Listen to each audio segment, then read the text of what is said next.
The GameCube was probably the last Nintendo console where almost all of their properties were represented in some capacity. Even Wario got his own dedicated 3D adventure platformer, and it's probably the definitive character study of one of gaming's greatest rival characters. At the start, Wario sits atop a throne, surrounded by gold in a luxurious castle. His past adventures and efforts have earned him great wealth. But all that is shattered when a cursed jewel in his collection takes it all from him, transforms his treasures into monsters, and traps Wario in a nonsensical parallel world where he must fend for himself. What's truly striking about these events, though, is how quickly Wario bounces into action. He gets zapped into this alternate reality, but there's no moment of pause, no moment of reflection, no despair, no need to regain composure after his life's work gets decimated. Wario lands here, and he's just off. He's just like, okay, time to get back to it. Not for a second does he let it affect him. He just goes. There's no desperation here. Wario moves at a fast clip, but it feels somewhat inaccurate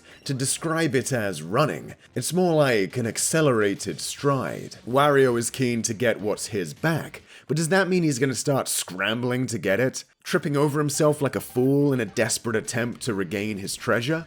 No, he wants it back, but the striking confidence in the way he moves says that is inevitable. Look how Wario reacts to the first boss encounter. Even the bravest video game characters usually have to summon up some determination, summon up some grit when it's time to face a boss. They have to make an effort to put aside their doubts and put their all into the battle. When this otherworldly goop monster appears though, an alien eldritch specimen that would drive the average man mad, how does Wario react? I'm number one! I am number one. Immediately, no delay, no self-doubt.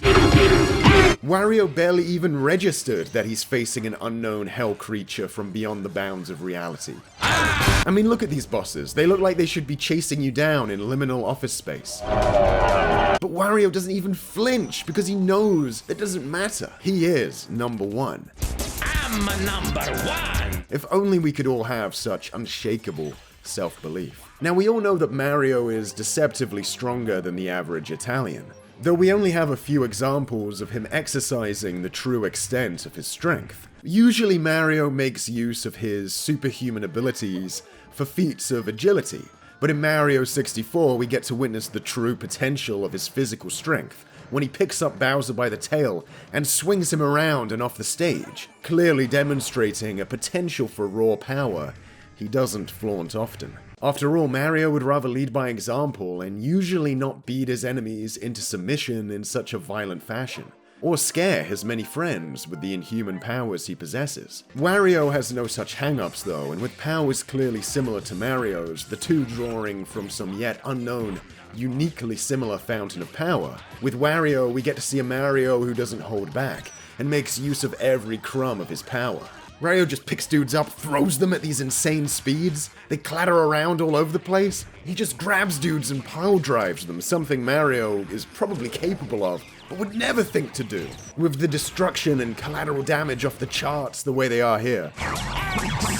He just starts picking up pillars and giant rocks in the shape of his own face and swings them around, everyone goes flying. No one in this game is safe from that. Even bosses he can pick up and send into space. Enemies are scared of Wario, they tremble in fear and sometimes try to get away. This guy doesn't look like he wants to be an enemy in a Wario game. If Wario punches a wall, the entire level shakes. It's truly inspiring to see someone maximize their full potential like this. To be honest, Wario World is like if they took the Bowser spin grab from Mario 64 and made a whole game based around it. Unlike Mario, Wario flaunts his abilities too, shouting good luck as he hurls the enemy who dares try to oppose him into the abyss. There's so much to admire about Wario in life and in this game. Listen to him when he beats a level. So nonchalant after enacting these superhuman feats. He sounds like he just got off a tough day of work, but you know, he'll be back the next day. He's like, alright, decent sound, it is what it is. Alright. Wario's tireless work ethic applies even to the pause screen. Taking breaks to recharge and regroup, no. This is made a mockery of by Wario. He will incessantly make the most annoying sound known to man if you press pause.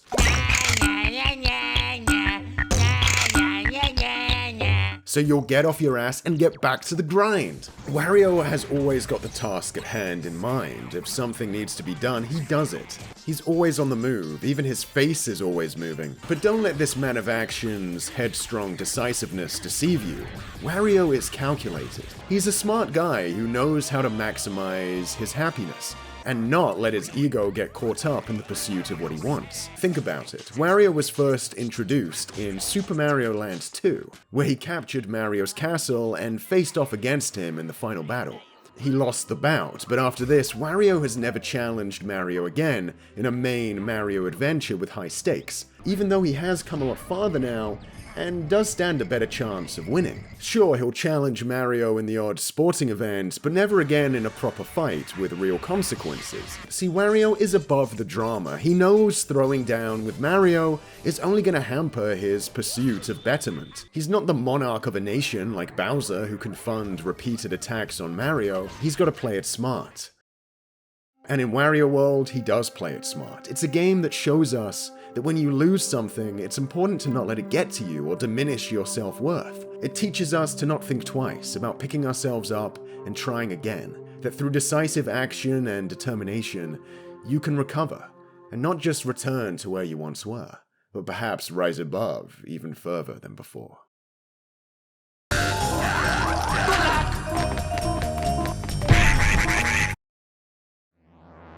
I know what you're thinking. Very good, very funny little ironic video. Yeah, you're right. Or was it semi-ironic?